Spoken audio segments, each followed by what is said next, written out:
Good evening, everybody, and welcome to another pop-up Indiana University South Bend pop-up university with our friends at Lang Lab. As always, in this pandemic year, pop-up university is brought to you not at the Lang Lab venue itself, but through the magic wonder of Zoom and the internet with our friend Stephanie Rizek, General Manager at Lang Lab. And of course, our exciting speaker for tonight, Professor Rebecca Brittenham. A really fun thing tonight. Rebecca is going to be talking to us about the politics and experience of walking, which, if I peer beyond my Zoom camera, I can see that Indiana is just becoming walkable again after a long winter, and I know I am really excited to hear this talk because I'm really excited to get outside. I'm going to share my screen one more time with you all.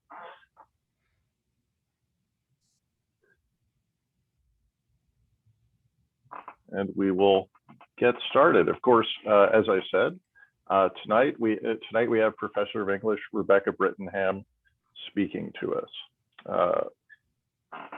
Pop-up University is a collaborative effort between the Community Engagement Office at Indiana University South Bend and the Center for Excellence in Research and Scholarship at Indiana University South Bend. It's our hope to provide experiences that our students enjoy to the general public, and also to provide examples of the tremendous research and creative activity that our faculty produce for the public good. So we hope you enjoy that talk here tonight. If there's anything that you would like from IU South Bend, perhaps having students or faculty work with your organization or business or institute or to provide expertise and activities, please feel free to contact Professor Gail McGuire, the Director of Community Engagement, or contact me, Josh Wells, the Director for the Center of Excellence in Research. We're glad to talk to you about these things.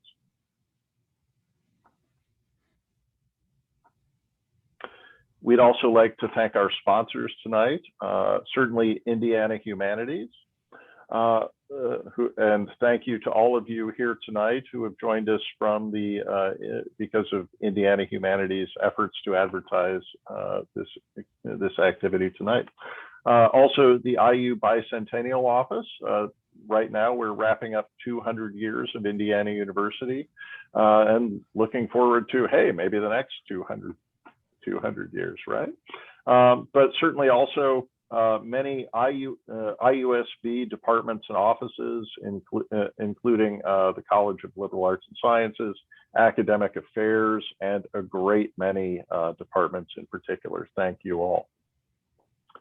So tonight, we have for you Professor Rebecca Brittenham presenting her talk, Saunter, Meander, Stalk, March, and Roll: The Poetics and Politics of Walking.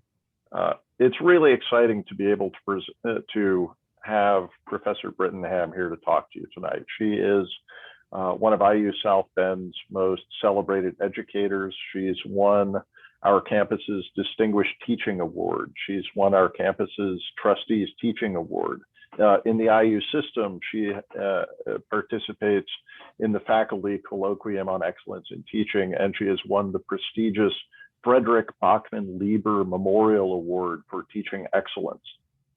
She is known throughout Indiana and the IU system as someone who does a wonderful job discussing composition and discussing English, the English language.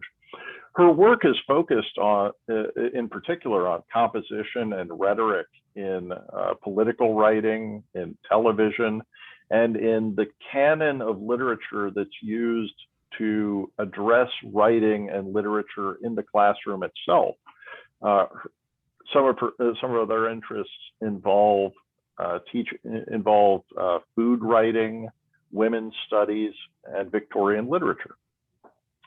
Through her several decades in the classroom, Professor Brittenham has created a solid educational philosophy at every level, she says. Her goal is to make the conventions of academic writing understandable and accessible to students, and to help connect skills to their overall development as writers and in their long-term trajectory, not just in academics, but in career and in life, demystifying the process of writing so that people can gain an awareness of these practices that create effective communication between people. And what more can we say? You know, writing is a core fundamental to us as being people today, and I'm excited to hear what Professor Brittenham has to offer us, and maybe we'll even stretch our legs a little bit. So with that corny joke in hand, Rebecca, I'm going to stop sharing and I'll pass it on to you. Thank you so much for being here with us tonight. Thank you so much, Josh. I'm delighted to be here. And thank you, Gail McGuire and Stephanie Rizik, for also organizing this, publicizing it, making it all happen. I really appreciate it. And thank you all for joining me on this adventure. Josh has just made the first of many corny jokes I hope will come up tonight. So I'm going to share my screen and start my presentation. So this talk developed out of two courses I taught in the fall. And one was for undergraduates at the first year level, and the other was for graduate students in the Master's in Liberal Studies program. And they were both on the literature of walking. And they were both done from an interdisciplinary slant. So this made possible between the two courses for my students and I to cover an enormous range of material, which was so much fun. But I realized quite early in the course, especially the undergraduate course, that the students were a little nervous about me and about the class. And I think they were worried that I would end up being like the kind of person essayist Max Beerbohm is talking about here, the kind of person who the minute you get comfy with your book in a chair, they say in that sort of brisk nanny voice, go out for a walk, time for a brisk walk, that sort of person who's proselytizing. And if they only knew, those of you who do know me know how far that is from my personality. So my goal was not to proselytize. My goal at the time was not to convert anyone to the religion of walking.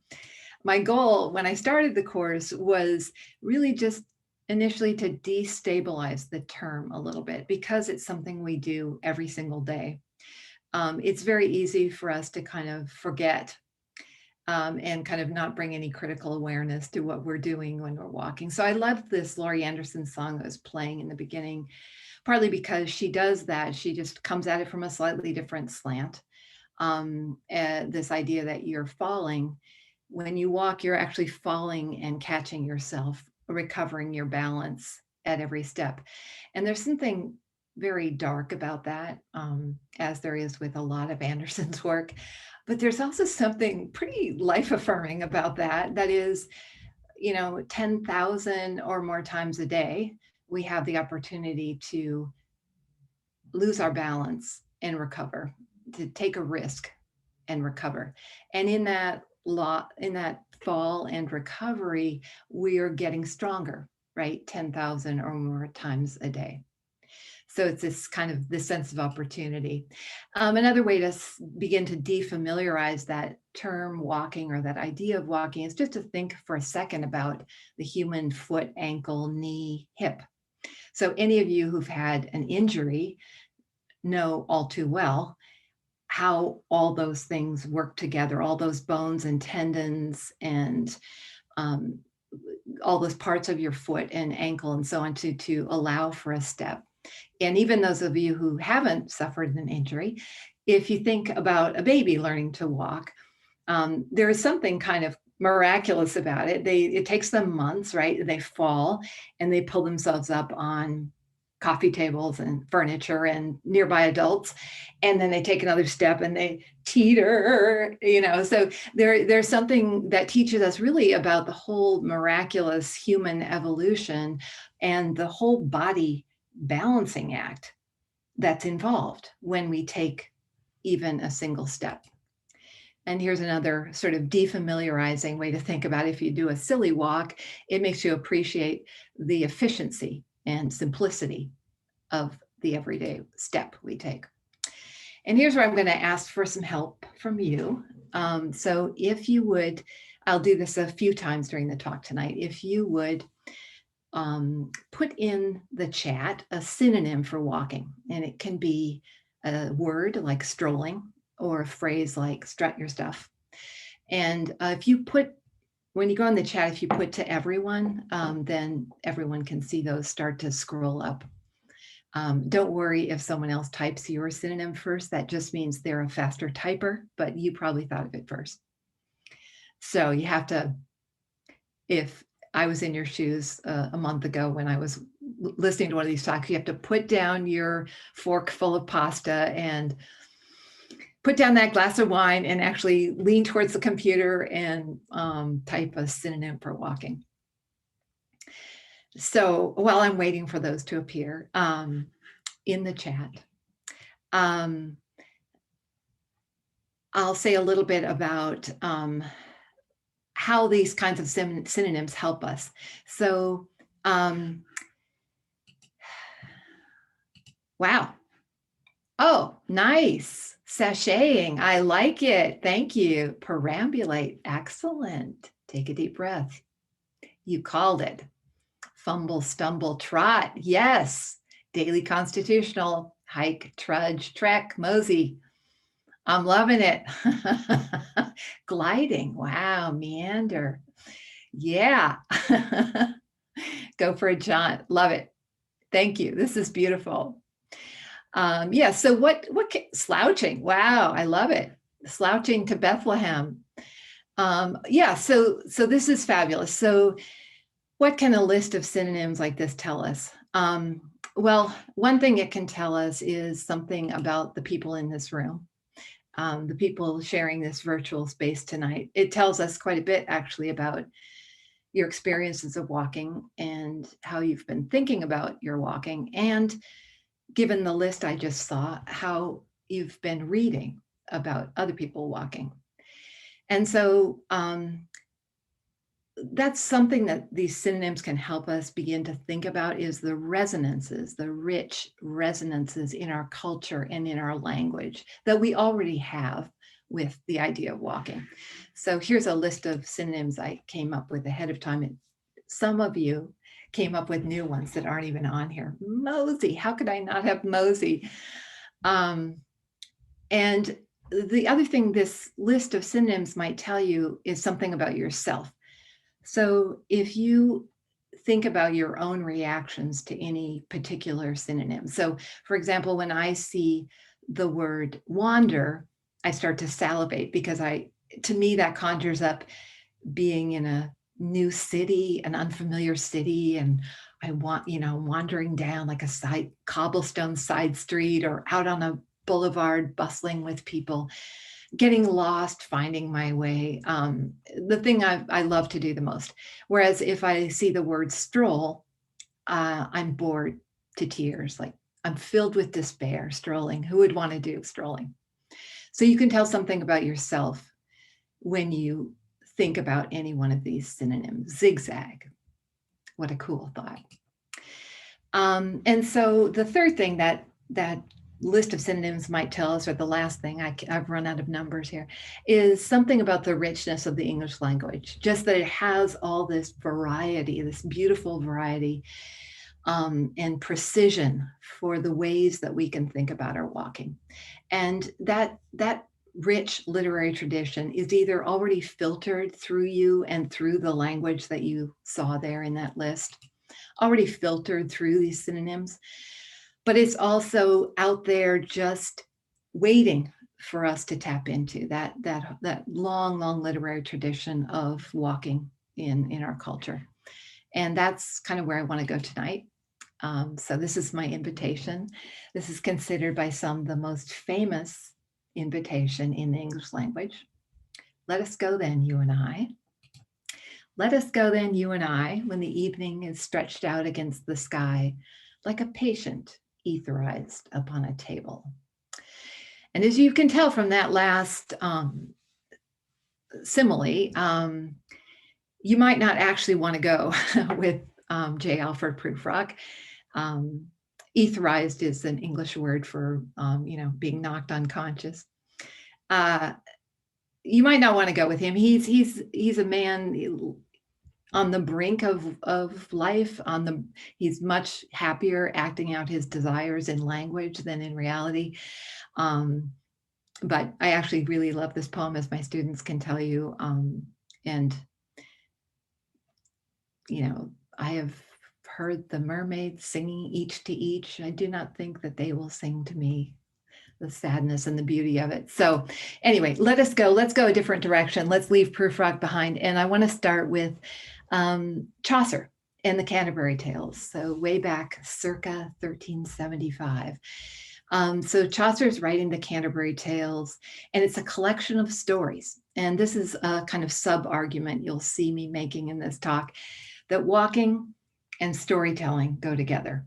And that's what happens for the pilgrims in Chaucer's Canterbury Tales. They're on pilgrimage, but what they do is they gather at night in bars and they tell stories. They tell rollicking, fabulous stories about themselves.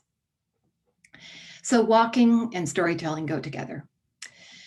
And the pilgrims are also a sort of a pilgrimage. The idea of pilgrimage is also an interesting way to begin to defamiliarize that idea of walking, just to think about how pilgrims walk for so many reasons, for penance, for atonement, to recommit to a religious principle, or pilgrimages for other more personal reasons, for grief, for recovery. Some of the early pilgrims from the Middle Ages, so Chaucer is one of the most famous poets, English poets of the Middle Ages. Some of the pilgrims at that time, and even since in some cultures, would remind themselves of the labor of walking, of the pain of it, by putting stones in their shoes, or walking barefoot, or carrying heavy crosses, or prostrating themselves. So you take a step, fall flat on your face, stand up, take another step, fall flat on your face. And if that doesn't make you aware of that everyday activity of walking, I don't know what would. And the other thing I wanted to mention about the Canterbury Tales is just the situation that these pilgrims find themselves. So this is the prologue. And on the left, you have the actual Middle English, and on the right, you have a translation. Wan that April with his shores sota, the drucht of March hath pierced to the rota, and bathed every vein in sweet liqueur. So if you think about the situation here, we are in exactly the same point, as Josh pointed out in his intro. The drucht of March has trapped us in our houses and piled snow on our sidewalks.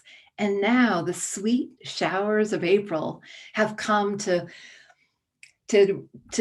melt the snow, and we can, like the Hobbit in Tolkien, we can have that second breakfast and pack a knapsack and open the front door and step out the front door and lock it behind us and set out on a pilgrimage, on a quest, on a walk, on an adventure. So let's go together. So you'll see tonight that my talk is going to be loosely organized around the synonyms in my title. So Saunter, Meander, Stalk, March, Roll. So you'll see, you can keep track of where we are by the synonyms, and then at some point I will go from poetics into politics so subtly you'll barely notice about 2/3 of the way through. So Saunter. Just for fun, I pulled up the OED etymology of some of these words. We don't have to go deeply into these. Interesting thing about Saunter, I guess, is that 1671 is the first usage in this sense of the word. And it says that's unequivocal. That was the first usage, which I find the OED is never unequivocal. It's always like, well, there was this occasion and the other. The other thing it's interesting, all the derivation of all these words will tell you, we're not just talking about the English language and the richness of the English language. In fact, most of these words come to us from French or German or Danish or Scottish or some other derivation or some combination. So it's about the richness far beyond just the English language in terms of how we think about our walking. So for sauntering, we have to go immediately to Henry David Thoreau, the poet, American poet of walking. This is an essay, actually. It's not writing poetry, but it's a kind of poetry. So Thoreau believed profoundly and passionately that in order to find a new American mythology, a new literature of America that would be distinct and different from that of the old world, Europe, we had to walk. We had to get out into nature and into the wildest parts of nature that we could find and treasure that wildness and learn from it and live in it. And so he believed that. He walked every day. And he wrote about his walking. And then at night, he walked into town and gave talks about his walking. And he had strong opinions about the word saunter, too, as a very, very important form of walking.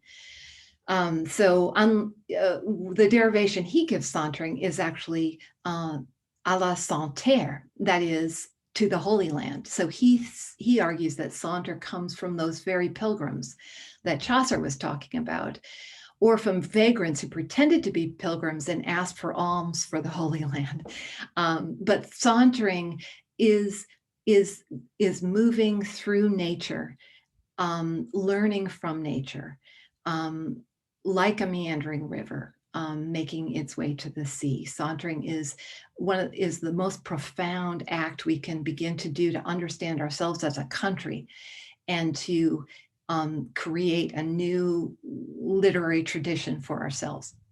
So Thoreau's arguing is at the same time, he's got a big anxiety of influence problem, because if you look at so this was an essay, it was published in the Atlantic in 1862.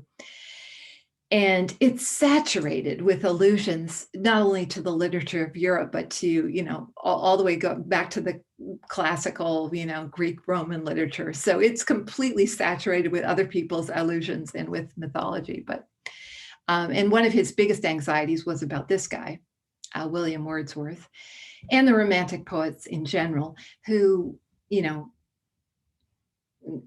a few decades before had gone on their own mission to get out of those manicured 18th century gardens and into the landscape, into the country, as wild as they could find.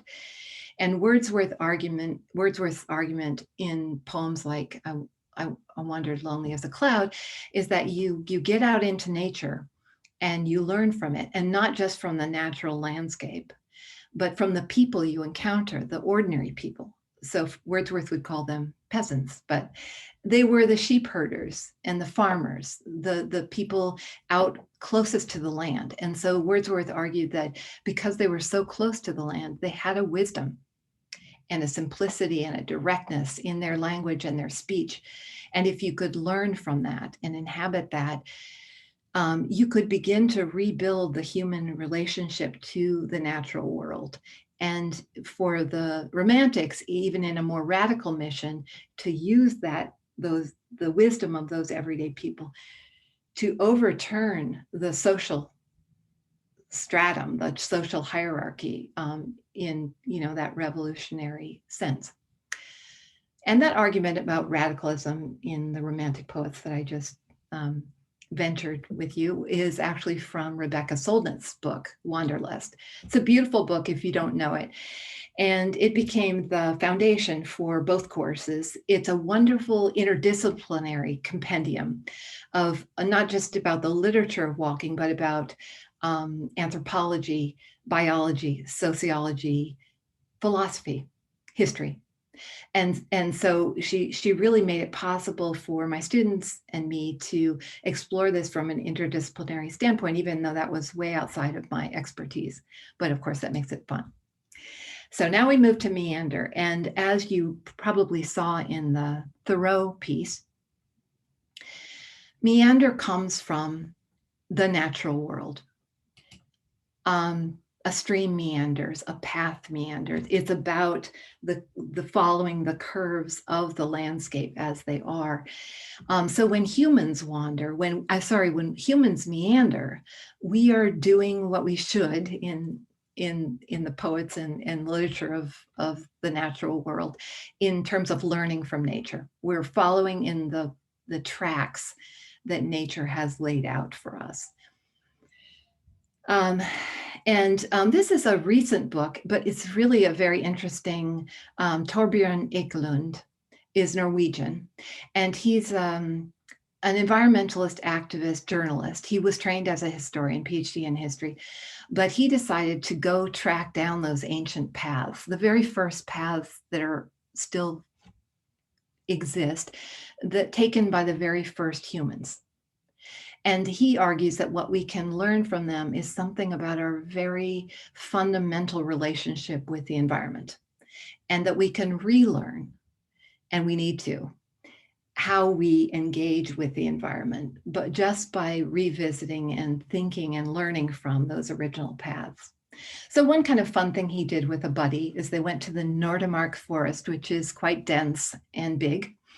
And they put their GPS compass and map in a backpack and vowed that for 2 days they would try to walk as straight a line as they could through the Nordemark forest and see if they could toe the line. They knew all about like how we tend to veer to the right and go in circles. They knew all that, and they were thinking they could adjust for it, but they got terribly lost. But he's trying to make a point, which I think we all have experienced, of how dependent we are on the GPS and on other extrinsic ways of keeping ourselves centered and focused. And so, it's a really lovely book in this way. And it's part of this continuing tradition of artists and writers who try to keep us centered and grounded in the land. And now we're going to move to the urban tradition of writing. So just as there's this deep history, literary history of how we humans are in nature and how that relationship with nature has evolved, there's a almost equally deep and rich literary tradition of how we are in cities. And Virginia Woolf's essay is so beautiful. It's called Street Haunting. And so where Chaucer helped us think about how walking and storytelling are connected, and Wordsworth, who went out into nature and then came back and recollected his experiences in tranquility and wrote his poems. And then in his poems tried to recapture that experience of being in nature recollected in tranquility for us. So where walking and storytelling, walking and writing go together, for Woolf, both those things are true. And then she adds a third wheel, which is seeing, walking and seeing. So walking and storytelling, walking and writing, walking and seeing. So for Woolf, and this has a much older tradition than Woolf, but she talks about it in a really interesting and new way. When she leaves the house, that oyster shell comes open and the eye of perceptiveness, that observational eye, rolls through the city, diving into storefronts, diving into other people's heads in that stream of consciousness way, and drinking in the cityscapes as she moves. Which brings us to stalking. So this great short story by Edgar Allan Poe, The Man of the Crowd. The unnamed narrator is sitting in a sidewalk cafe, and he is watching people going by, passers by, and he's categorizing them by trade and class status guessing. And then one man in the crowd fascinates him so much that he leaps up from his cafe table and he follows the man through London all night and all the next day. And this means that we get led as well through all these different neighborhoods in London and seeing all the different people who populate those neighborhoods at different times of night, because it turns out the man he's following is the man of the crowd. He needs to be around other people. So he'll go to whatever neighborhood has people coming and going for whatever reason. And so the story ends up being this beautiful meditation, eerie, scary, on seeing and walking, but also on how human beings intersect with one another as they walk in cities, in sort of that sense of on the one hand, sort of unnerving voyeurism that's involved in our city walking, that we're drinking in the other people, or like Virginia Woolf, sort of imagining what's going on in their heads, diving into their heads, but also inhabiting our cities and communities in this powerful way. Stalk. So here's the OED on Stalk, and I only included this one because it takes us back to Chaucer. Though gan I stalked softly him behind. that has to be Poe's Man of the Crowd entirely. I stalked softly him behind. Fabulous. 1374. All right. Next. Oh, that brings us to the street photographers. So talk about voyeurism and stalking. So the tradition of street photography, like the urban tradition of walking, the flaneurs, Baudelaire, all the people who walk the city streets or sit in cafes and watch people go by, they're embodied as well in the tradition of street photography. So this is probably one of the most famous post-war American photographs. Robert Frank is a Swiss photographer walking through the US. And in 1955 in New Orleans, he sees what Americans did not want to see about themselves at the time, the kind of structurally built-in racism of a segregated society. And there's beautiful photojournalist essays on how every frame in this photograph tells a story, and how the collection of frames tells the story of these two children who are being enculturated into a racist society, but also how the reflective panels above tap into a whole tradition of art, of paintings, of sculpture. It's really an incredibly powerful photograph. And the tradition of street photography, so Walker Evans in the 30s and 40s was hiding a camera in his coat on the subway and taking pictures of people on the subway. And here's a more recent street photographer who set up his camera outside Grand Central Station and took pictures of people during rush hour every single morning after morning. So he gets the same person multiple times often, and they have no idea they're being photographed. So there's something incredibly invasive and voyeuristic. At the same time, there's something so moving and beautiful about these spaces reappearing, different moods, different clothing. And it's really is a kind of affirmation of that beautiful anonymity of city life. Where you're out in it and you're probably being observed, but you don't care. You feel free. So walking and seeing go together, and the tradition of street photography helps us understand kinds of seeing, ways of seeing, and the complex ethical dilemma we find ourselves in as we're seeing. And so in my class, we are looking at the literary traditions. We're looking at street photography and art, but we're also looking at graphic artists sketching and helping us think about walking that way. So Lucy Stewart was someone I just discovered at the beginning of the class. This is her graphic memoir, and she is a feminist trying to help us understand the gaze and how women have been for so long the object of the gaze. The flaneuse, the woman walking in the street, has a much different experience than men. And Lucy Stewart helps us think about women walking in movies, the strength and power of that, and how we can take that on as well as walkers. She also helps us see in these very precise and specific ways. You can see in these little frames what she sees as a walker in her London neighborhood. And there's something so powerful in those tiny details to help us kind of think about sight and walking.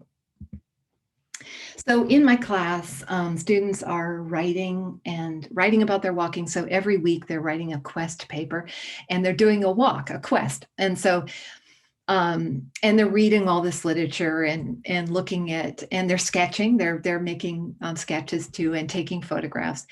And their quests are, so I posed many of them, like find a hidden treasure, go find a place that you don't think very many people know about and write about that, or take an artifact walk. Go find a leaf or a stone or a chewed piece of bubblegum and write about that. Or look into the history of a monument or a street sign in your neighborhood. And my graduate students started doing these beautiful, deep historical pieces on their neighborhoods, so that for me, our entire region, South Bend, Mishawaka, LaPorte, Lake Adams, Coquillard Woods, all these neighborhoods I knew nothing about are suddenly deeply, richly alive for me and for the other students. And when I posed an assignment, create your own quest, students came up with quests that were amazing. Like one of them said, write a haiku. So he taught us how to write haiku. And then he said, take a walk, write haiku. Another, actually was the same student, said, do a silent walk with other people in complete silence. One student said, do a scavenger hunt, and kind of posed one where we could look for particular items. One student said, trespass. And dang, I tried that one. Your adrenaline will kick in, at least mine does. As soon as I'm in a forbidden place, I'm completely, it was very different. One student took that a step further. She proposed a reality, going with a headset and doing a virtual reality where you're being chased by zombies. That'll get your adrenaline. Another one talked about this television show called Upload. That's a futuristic, digitized afterlife where not only is the natural world digitally produced, but it's corporate owned. So leaves have copyright on them. And he proposed a walk where you imagine yourself in that digitized future, corporate owned future. And if that doesn't help you rethink your relationship to the environment with enormous gratitude, I don't know what will. So students are coming up with these beautiful quests and writing about them. They're also listening to interviews. So when I was creating the course, COVID hit. And so I started asking people to give me Zoom interviews to talk about their walking, and people were so generous. So I could record these and play them for students who were going to be Zooming into my class.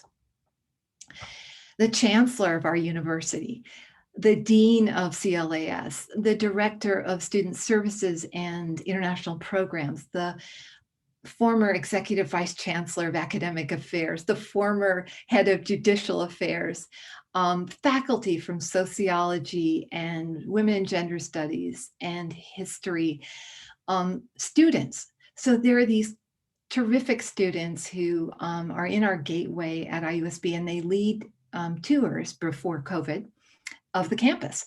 And they let me interview them and talked about what those interviews are like. So as you can imagine, my first year students had never set foot on campus. they didn't even know what college was. They were trying to figure out which college was, zooming in from their bedrooms, in South Bend and Mishawaka and Indianapolis. So it was so fabulous as these interviews collected and populated. They were also with community members. So a gym teacher who's also leads a walking club, a fitness trainer who's a philosopher of walking, giving a beautiful interview, a Camino pilgrim who's walked the Camino del Santiago several times, gave me an interview. So the students were listening to all these role models and community members talking about their walking in our community, across the nation, across the country, across the globe. And the students were each interviewing another person that they know and contributing those interviews. So as those interviews populated, we had this sense of all these communities coming together and crisscrossing on these paths, these virtual paths we were creating. So I want to try something like that with the group tonight. So if you would be so kind to put into the chat your location, the nearest town to you, or a landmark if you want to get fancy, where you're located on the map, in the state if you're not in Indiana. And let's see what we got there.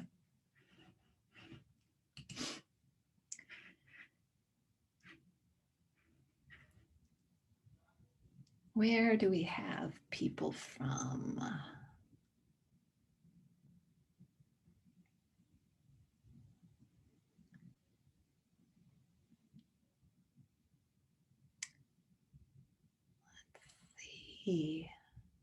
South Bend, good. South Bend's in the house. Granger, excellent. New Jersey, New Jersey's in the house. Yay.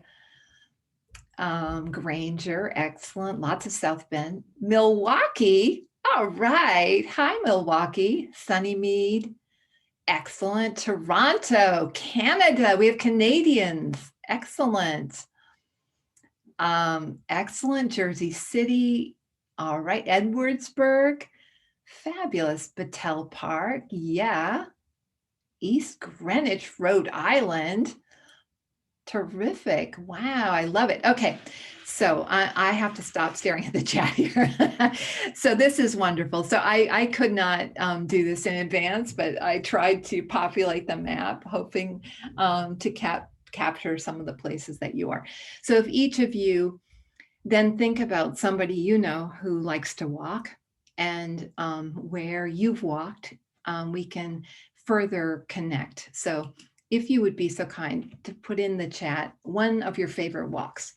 So this can be walking the Embarcadero in Havana, Cuba, with the seawater spraying your face, or walking around the block with your dog, or walking in the backyard to check on that rose bush and see if it started to bloom, or the walk from your bed to your coffee pot, which is my personal favorite every morning. And let's see what we got here.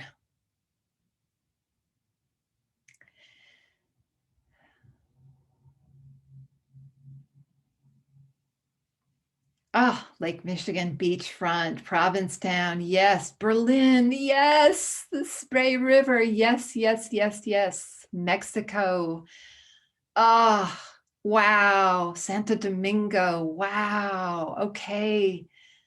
Oh my gosh. Capri, around St. Mary's Lake. Yes, the Riverwalk, of course. Definitely, definitely Indiana Dunes. Ayers Mountain, wow, so cool. Fort Benjamin. Cuba, yeah, Cuba, definitely. La Taripa, Costa Rica, excellent. Sauerland, excellent. Levanto, yeah. To Bonasola, definitely. Luberon, excellent. Okay, fabulous. Dealey Plaza, thank you. Thank you, Jonathan Neschel. So all these walks, so we have a globe amongst us in this virtual space that's traced with all the paths we've walked. This is a Scottish poet, Visible and Invisible. We're treading in the footsteps of others. We're setting out on our own. And this is another sort of layer that my students and I started to look at, which is mapping, maps, actual maps and mental maps. So Garnett Cadogan is a Jamaican American immigrant who has this wonderful piece, Round and Round, which comes with a map. And it's about a 24-hour walk he took in New York City from his borough in the Bronx all through all the boroughs of New York City. And it's a wonderful essay. Another essay we read by him is called Walking While Black. And it talks about his move from Kingston, Jamaica, where he walked, was a passionate walker, but he had to avoid dangerous situations because there were gangs. And when he came to New Orleans and went to college, he started to explore it on foot, looking for, careful to see where the unsafe neighborhoods would be. And he gradually realized that people thought he was the threat because of his skin color. And the same thing happened in New York City. So this didn't stop him. He loved New York City and he writes beautifully about it, but has to be aware and help us become aware of the fissures that racism creates in communities, and that no two people walk the same. We walk with the maps we inhabit, but we are also encountering other people all the time. And we have to think about how those encounters are going to work and rethink how those encounters are going to work if we want to recreate our communities and make them open and livable for everybody. So the other thing Cadogan talks about is just this possibility, this sense of possibility that comes from walking. And for me, that became one of the two crucial things in the class. One was that idea of resonance that I've already talked about, that the literature of walking, reflecting on walking, storytelling, seeing, that all creates a kind of resonance as we recognize that we ourselves walking are also in a huge tradition of other people walking. But there's also that sense that walking allows of rediscovering wonder and that sense of excitement and possibility about yourself and the neighborhood and the community. And which brings us to James Baldwin. This essay he published in The Atlantic in 1960, but it could have been written yesterday. I swear it is so relevant. So it's about walking in his neighborhood in Harlem, which he loves. And he grew up there and he knows every store owner and all the people in the street who basically raised him. And that's such a strong community there. At the same time, it's completely shattered and fissured by the structural racism in Harlem, in New York City, and in the country. And so this is really a plea to use walking as a way to re-understand our own humanity and the humanity of others and the need for equality for ourselves as a nation, to recognize what we have become and we still are. So it's a powerful lesson, dang, that again, could have been written yesterday. And so this kind of brings us to two things. One is the sense in which our environments, city environments and suburban, are designed. So in my class last week, I had a guest speaker who was my nephew, Avery Howard, who is an urban designer. He just got a degree. He's just taking up his first job as an architect. And he taught my class about how urban designers plan communities. And if they're doing productive things, they're creating spaces that invite people to come to public spaces and engage with each other and build community. And when they're doing it badly, they repel people from those public spaces and they diffuse community and they make it less workable. And the other thing he helped us understand was how we as walkers can decide how we're going to inhabit those built environments. So naturally, by gut instinct, we tend to react to our built environments as the designers planned for us. But if we react strategically, tactically, as Dissertot would argue, this theorist of walking, if we react tactically, we can rethink those public spaces and interact with them in ways that are not planned for us. So this is an example. This is a even subvert the built environment that we're in. So this is a French artist named J.R.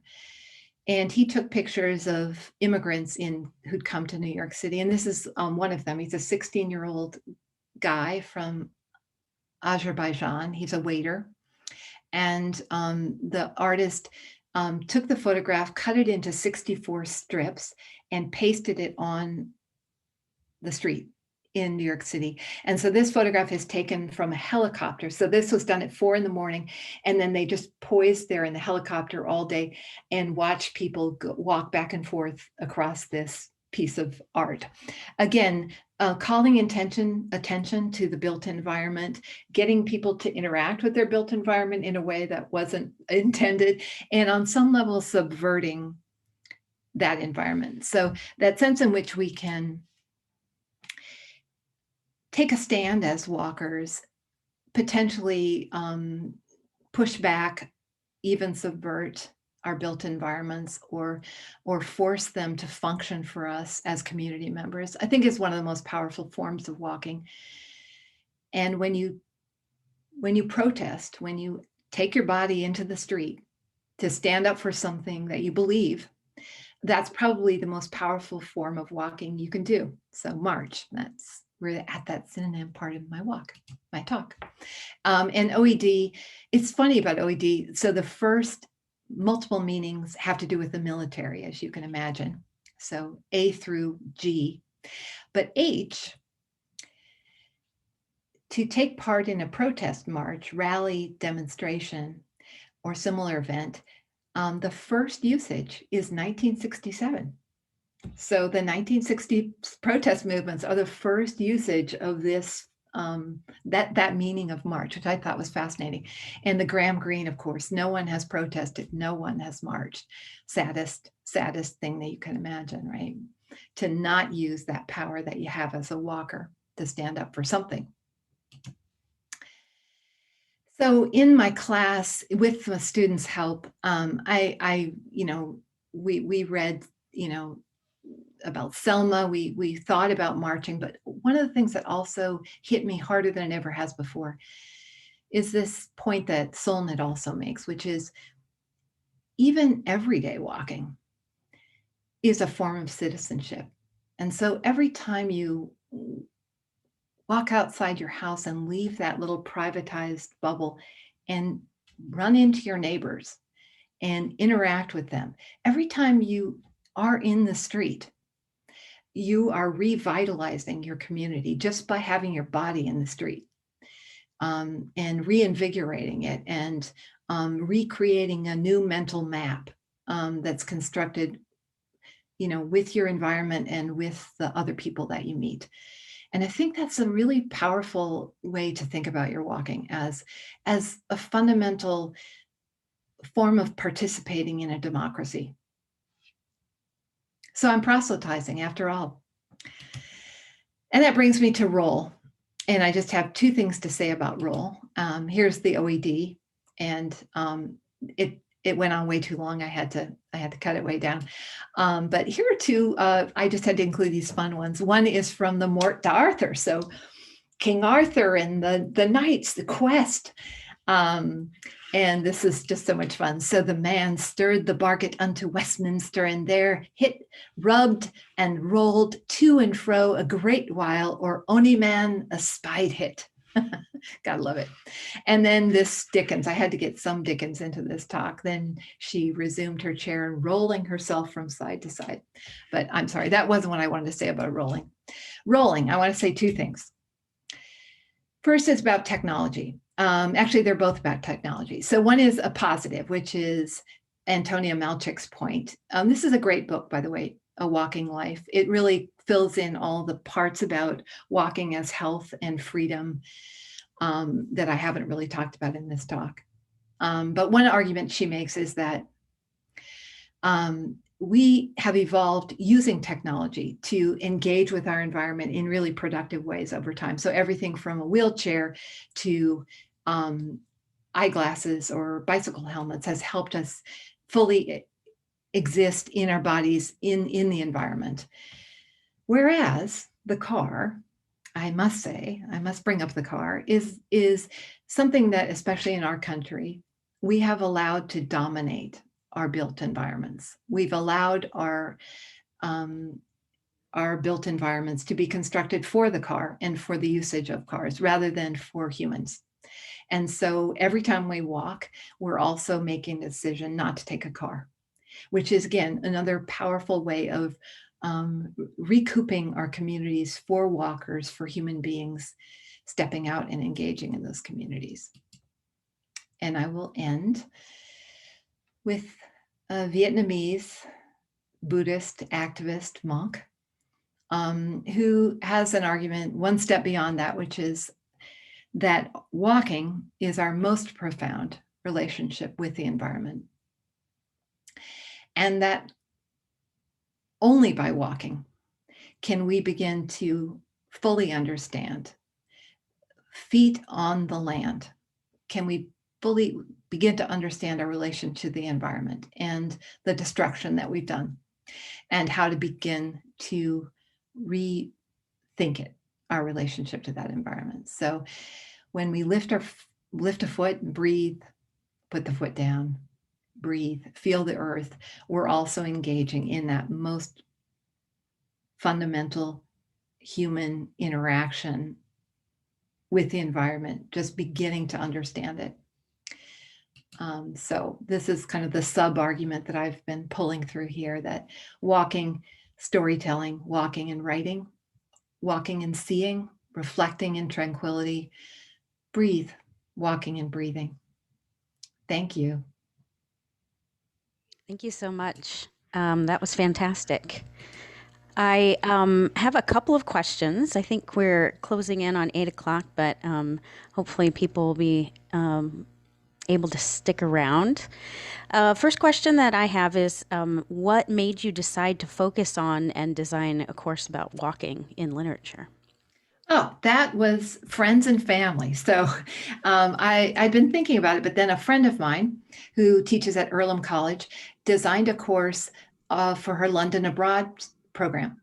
And her students walked in London, and their final project was to do a guided walk where they did research into the history and the literary figures who lived in that neighborhood in London, and they brought it back to the class. And I thought, wow, I've got to do something like that. And then my nephew, yet another nephew, just a couple of years ago was at NYU, and his first year seminar was a class on walking.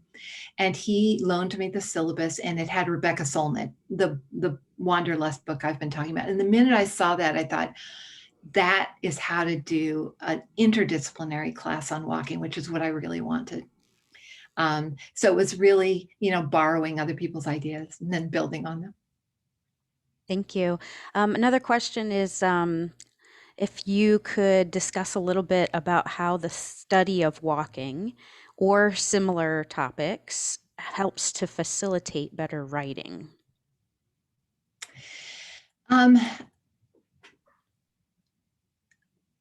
I guess they have to kind of build together. So it's not that by walking you're going to be a better writer, but if you walk and write about your walking, which is very easy to do, it becomes a kind of meditation.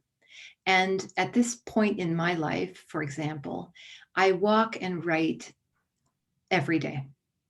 And the two are kind of my most basic way of reconnecting with who I am in the world.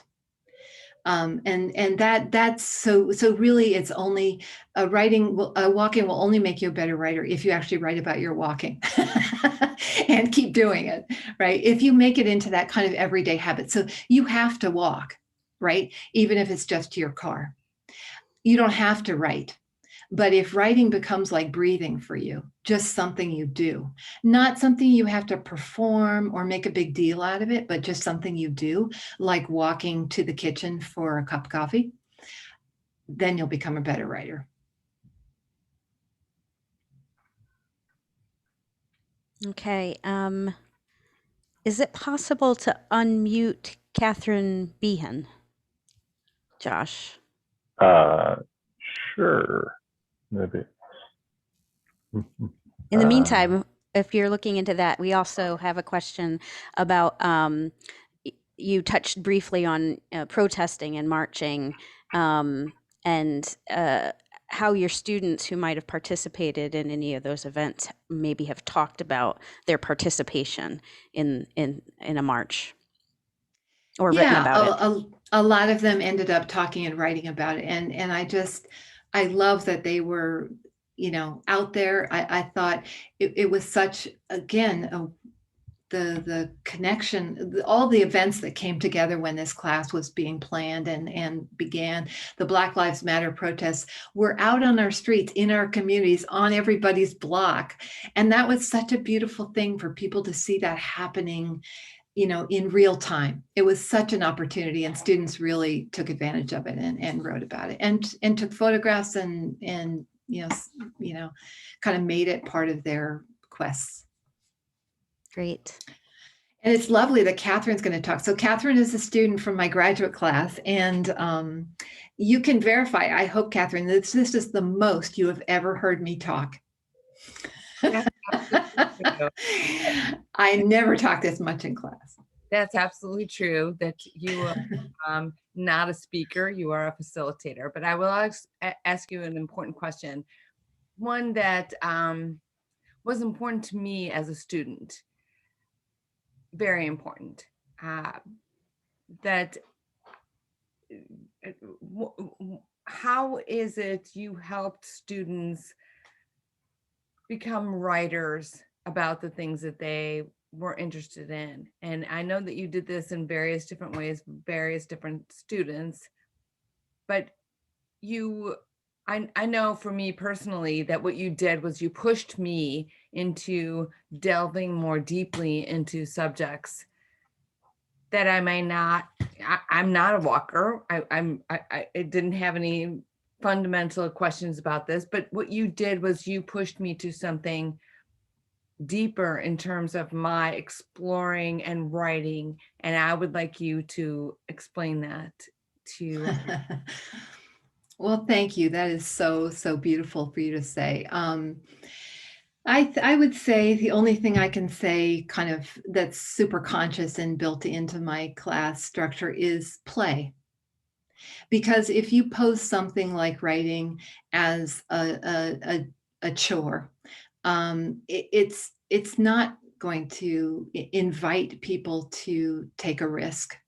And I think in college, sadly, a lot of students can't afford to take big risks. And so if you'd create even tiny opportunities to go ahead and take a risk, risks are so hard. I know that as an old lady, for me to take risks of being embarrassed or intimidated or start trying something brand new, that's scary. And I know it's harder for students. So I love that if you give students the opportunity to play a little bit, to try a piece of writing that's fun and crazy and is not going to have a huge stake, then they'll play, they'll try, and sort of realize that they have the freedom and the rope to try something, and then they discover something, and of course they're going to go with it. Then the writing itself takes over. Once people start writing about things they enjoy, then I don't have to do anything. That the writing will take you where it needs to go. Thank you. Yep, thank you very much. I just want to call attention to the fact that there are a lot of compliments and other types of comments in the chat. So we'll definitely want to share that with you so you can take a look at that. Please. Yeah, save that chat. I need some of those synonyms. Wow, they were great. I don't have any other questions at this point, but I think, Josh, I'll turn it over to you to sort of close us out. Yeah, thank you so much. Thank you, Stephanie, and thank you so much, Rebecca. This was tremendous. As an anthropologist myself, I appreciate the numerous shout outs. Maybe, and I look forward to some really exciting conversations with you about this stuff. These fun interests. Well, thank you all for joining us tonight. I will, and we'll give I know that as Stephanie said, there were a huge number of compliments and just exciting comments in the chat room, but we'll take a moment and I'll do some virtual applause for Professor Brittenham. Snap, snap, snap, snap, snap. Anyway, I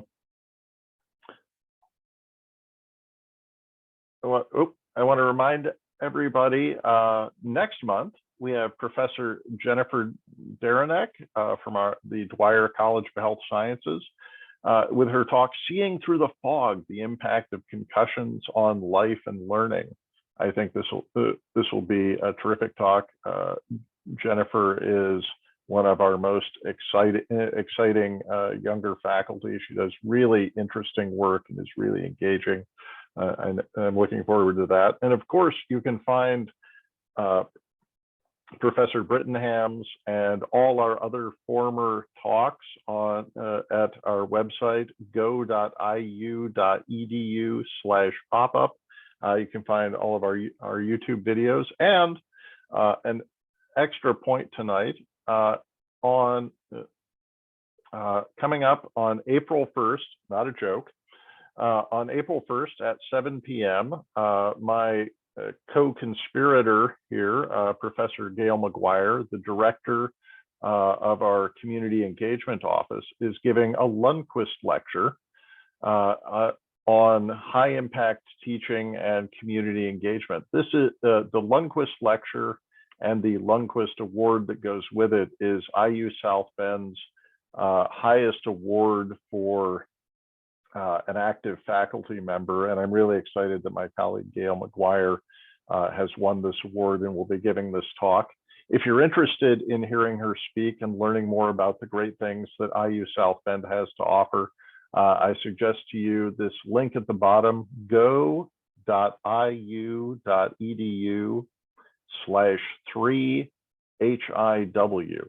And I'll remind you, all this stuff will be archived at our webpage and on our YouTube channel, so you can get to this web link again. I'll give you 3 seconds here to snap it with your phone or write it down. 3, 2, 1. And but thank you very much. Thank you for being here tonight. Thank you to our friends at Lang Lab, and thank you especially to Professor Rebecca Brittenham. Great talk. It's getting dark, but you know what? I think I'm going to go for a walk. You've inspired me. I'm going to go have some fun. I hope you all have a nice night too. Take care.